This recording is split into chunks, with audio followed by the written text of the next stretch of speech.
This is Frank, and we're going to continue with our series, The 7 C's of Leadership. And as you'll recall, our starting premise is that credibility is the foundation of leadership. And so we're looking at the 7 C's, or 7 C's that go a long way to establishing a person's credibility. Well, let's get right into it with the first C, which of course is none other than calling.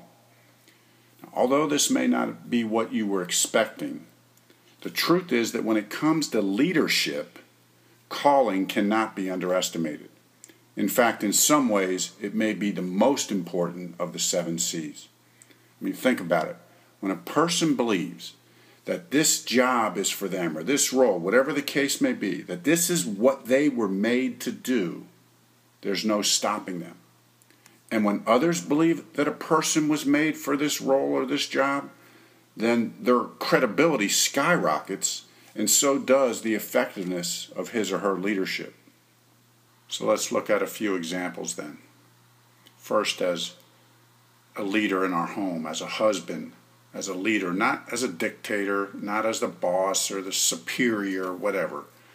I'm talking about being a leader, okay, in our homes. Now, I believe very strongly that God has called me into a relationship with my wife, Linda, to be her husband, to love her as Christ loves the church. But we all know that marriage isn't easy. And I can tell you that during the more than 25 years of our marriage, that there have been many struggles, and a few very intense struggles. And looking at it now, I have no doubt that the primary reason that we're still going strong, and growing strong for that matter, in spite of the struggles, is the fact that we both believe that God has called us. That He's called us to be husband and wife. So just a word of encouragement then for us as husbands. We need to hear that call daily. We need to understand what that call is all about, what it means to be a husband. And just as important, our wives need to be able to sense that we're called from God.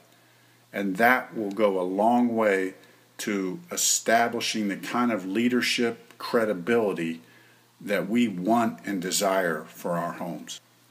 Well, let's look at an example in the workplace as well. Here's the main point to understand and to get. And I know this intuitively, we all understand this because we've all experienced it. For example, we've all seen, let's just use a school teacher. Take school teacher A and school teacher B.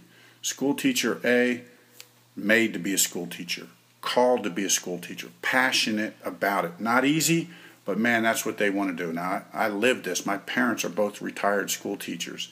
And seeing their lives, the impact and the leadership that they had on students, seeing letters that come in, phone calls, on colleagues. I know my parents were called to be school teachers, and therefore that gave them an impact and an influence and really a passion and fulfillment about what they were doing. Certainly not a glamorous job, certainly not a high-paying job. But the importance of being called versus a school teacher that is just a job, that it's just a way to pay the bills, it's a way to have some benefits. That's fine, that's legitimate, but we both know if we have children who we want our children to go to. That's the difference of being called.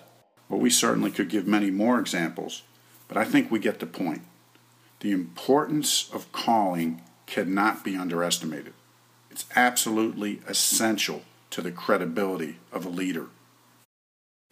In the next video, part 2 of calling, we're going to see that there's one calling that's universal to all Christians that pulls this all together and gives us context and perspective on our day-to-day life as Christian leaders.